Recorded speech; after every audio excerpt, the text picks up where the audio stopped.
to some extent, and please keep it. No, sir. I know you just to pass on the information only.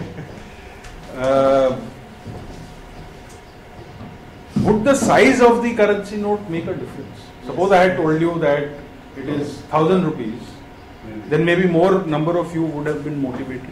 You will competing. You wouldn't compete. If I had said that it is 5 rupees, probably you wouldn't have bothered. If I had said it is 10,000 rupees, Right.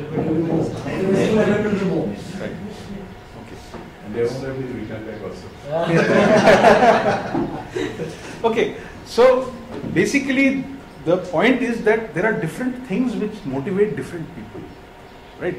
Like there was this, firstly was the confidence that you had in me that motivated you to do those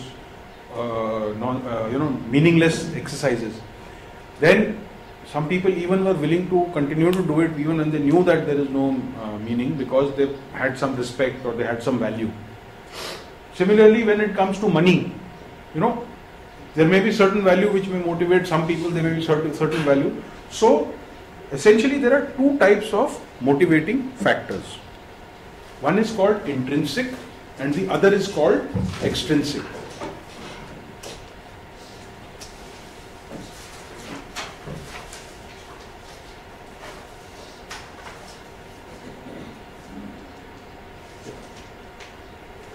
So what exactly is motivation? Motivation is motive for action.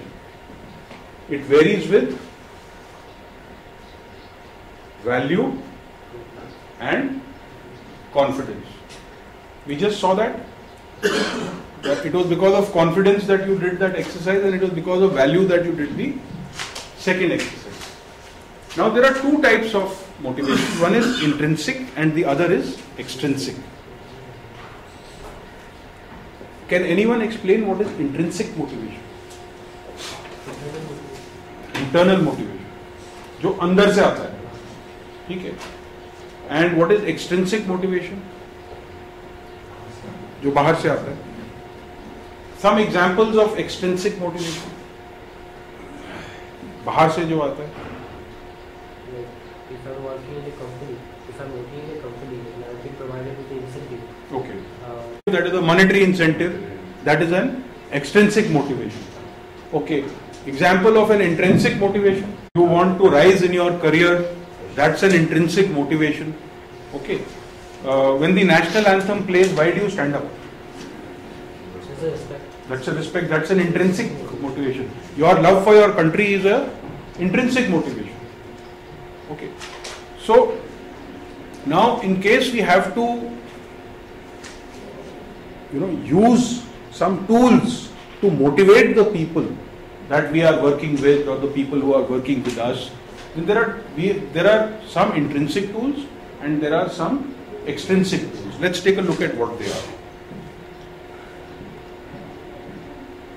So you have extrinsic motivators and you have intrinsic motivators. The extrinsic motivators are rewards or bonus schemes and discipline. Okay. Now, like you were saying that monetary incentive, that is one kind of a extrinsic. That's a tool. You were saying that would cause it is an extrinsic motivator, but the same thing as calling it an extrinsic motivating tool. Why? Why a tool? Because it is something that you can use to increase the motivation level. Okay. So reward or bonus schemes, can someone give example of a reward or bonus scheme? One was like you said that if I'm working for a company and I get some incentive, then that's a motivation. So that's a motivation tool. How are the salaries of sales people? How are they structured? Does anyone know? People who are in sales and marketing. Target oriented. Okay. So can you just give an explanation how target oriented? What happens? Then his minimum target is fixed. Right. Suppose if he maintains a target, right, he gets a salary. That's all. Right. That's the ATA. Right. But if he achieve the target, some increased target is given. If he achieve, then this much percentage Right.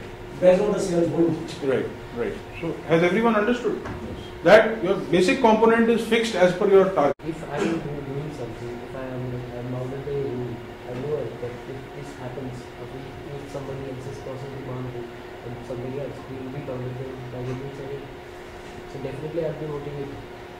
That yes, like the way I'm trying to explain it is like if I'm doing something in a company and another person is doing the same thing. Okay, if that person, if I'm trying to do something wrong, okay, then I'm bounded by a rule. Right. And if the other person is trying to do something wrong, he is bounded by a rule as well. Right. But the other person will think that that person will be bounded by a rule. Right. Okay, so I'll not do that. Right. So this is a kind of motivation of not doing a wrong thing. Absolutely. What you are saying, you do not want. Right? So you take disciplinary action. If suppose someone is coming late every day, then you take, after maybe a few times you watch and then you take a disciplinary action against him. That okay, you know. And what is the disciplinary action? It may be a cut in salary again. Okay. It may be some kind of sorry.